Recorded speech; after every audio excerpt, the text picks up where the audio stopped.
know you can do this, right? Yeah. So I was like, man, you know what? I'm gonna stop playing with it, man. I'm gonna see. I'm gonna just test it. So first project I ever been on in the store where you can actually go purchase Pizzo put me on. Pizzo Heater Man. So y'all go tap in. And y'all know Pizzo. If they know Yeah, yeah, AWOL, yeah. SIBO, Killer Tay, Old school Marvelous. AWOL records, Yeah, man. You you know, feel me? with SIBO, Exactly.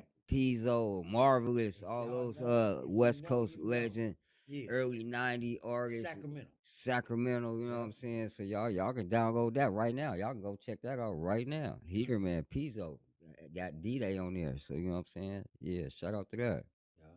It's a fact too. So I did that.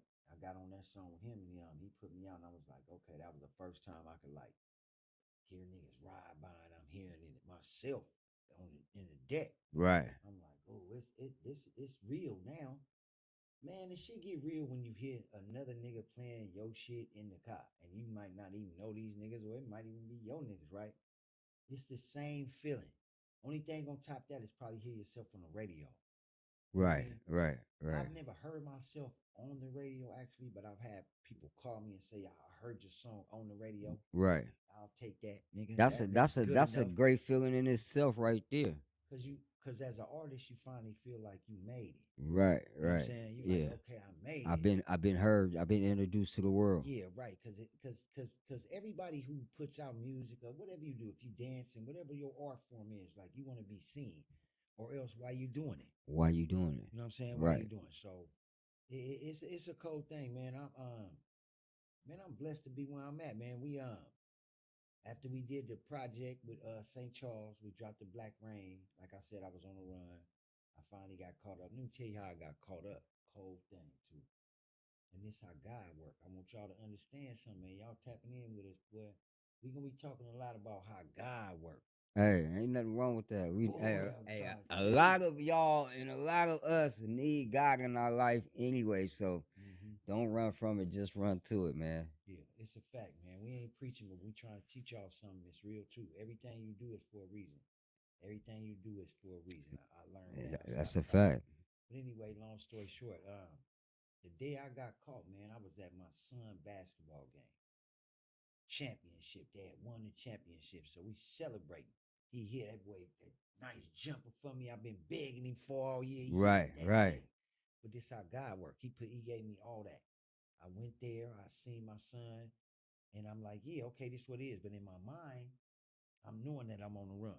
So every move that I make, like when I leave here, I know what I'm dealing with. right. I know that, boy, It's yeah, it's a I'm on the possible run. My it can son, he end. don't know that. It ain't his job to know that. I don't, I try to keep my dumb shit away from my kids. As you should. Yeah.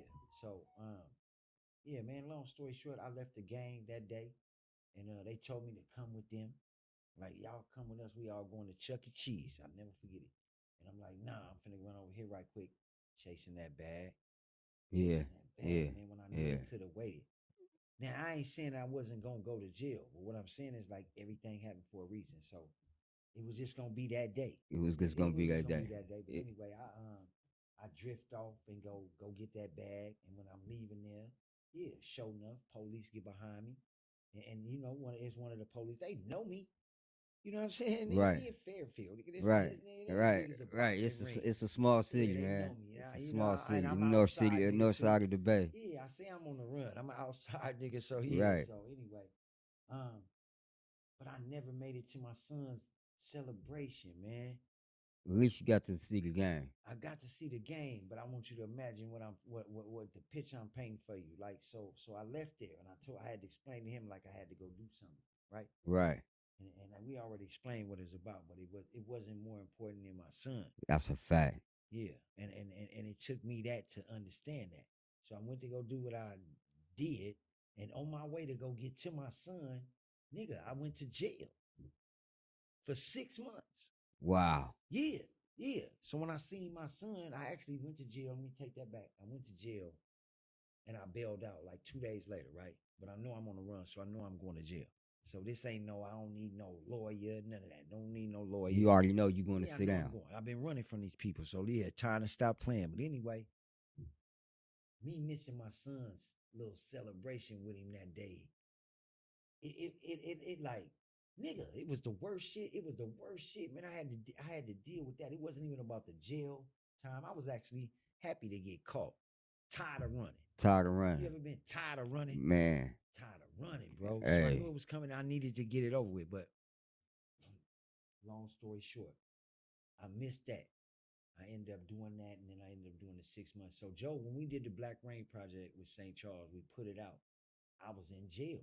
I got caught right after that. Right after we did it, right along with like splitting up with my baby mama, everything. At that point, when we put out that Black Rain album, I was going through a lot of. I was E going True. through I a lot need of. you. I need E True. I need you to pull that Black Rain album up, put it on the screen so the viewers at So they home know what we talking about. they know what we talking about, man, and Yeah, it was they can crazy, go take cuz. a look at it and maybe even download a track or two, man, and refresh their memory. Yeah, we appreciate that, E True.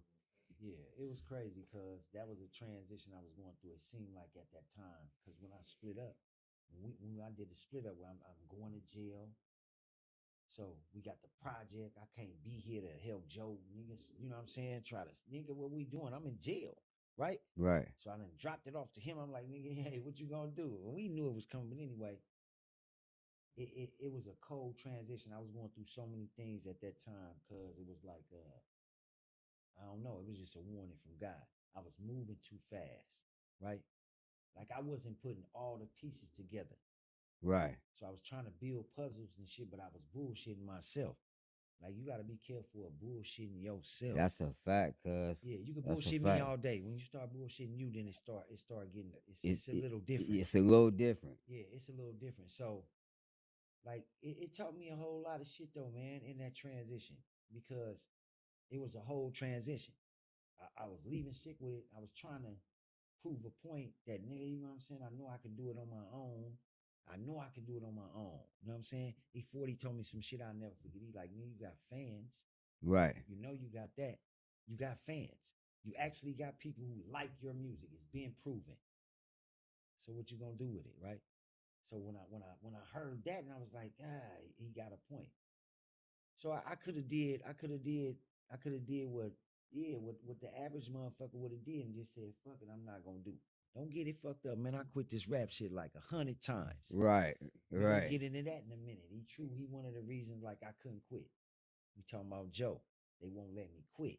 They like, man, what is you talking about? You can't. What is you talking about? You quitting? So having somebody who believe in you, they won't let you quit. That's a fact, Then man. you know how you deal with that, right? Right, right, right. Yeah. That's So also a good thing, though, man. Having that cast of team around you that believe in you and what you it's got going important. on, man. Because there's not It's a lot of important, man. people believe in your vision or your dream Right, until right, the bag appears right. or some type of success come along the way. Then they want to be a part of the show. But you know that ain't the first rodeo of that story. But I'm glad. I'm glad to see you back on the scene. I'm glad to see you got new music out. Y'all make sure y'all go to Apple Music and download D-Day. Laugh Now, Cry Later. That's out right now on Apple Music, man. Y'all can tune into that right now, man. And I also heard, I also heard through the grapevine that our guy E True over here, our guy E True, I heard you got some nice famous tracks around here, man. I heard you produced a solo project for somebody around here, man. We gotta get into that with E True, man, about this production he got floating around that seems to not have enough notoriety, or if it does have that notoriety, y'all not knowing who behind that. Yeah, we gonna give you the face, huh? Yeah. Go with it, yeah, man. Yeah. Shout out to E True, man. Right on. E True, what you got to say about that, man? Well, I ended up hooking up. I'm from Fairfield, so I've been here my whole life. I left in 1989. Went to Colorado, stayed out there for some time, and then I didn't come back to Fairfield until about 2007. Right. And when I did, at the time, my cousin was in the process of starting his own energy drink, which was called Diz Juice. Okay. So This juice was something Well, y'all very popular in the Bay Area on this hyphy movement. Yeah, and, yeah. and, you know, our own little hip hop little scene around here. Yeah, so Shout out to his juice. yeah, so he was in the process of dropping the energy drink, and he wanted to do an album. So you know what I'm saying, and then have an artist to help promote the energy drink. Right. So he came to me, and then you know, and then we were able to get AP9. Okay. You know, now majority of that production with AP9 was done by Indecent the Slapmaster out in Vallejo. Shout out to him. So, Right. yeah. So, but man, we had a. I gotta stop you for a minute because you said that like it was the mailman. So like AP9 for y'all, if y'all don't know, that's part of the mob figures. Shout out to Sibo mob figures. Sibo and the mob yeah, figures. so, yeah. AP9, Yeah. Jack Up. Yeah. How about You know? that? Yeah. He talking about him. So yeah, all right, we sorry. I'm gonna let you get back to it.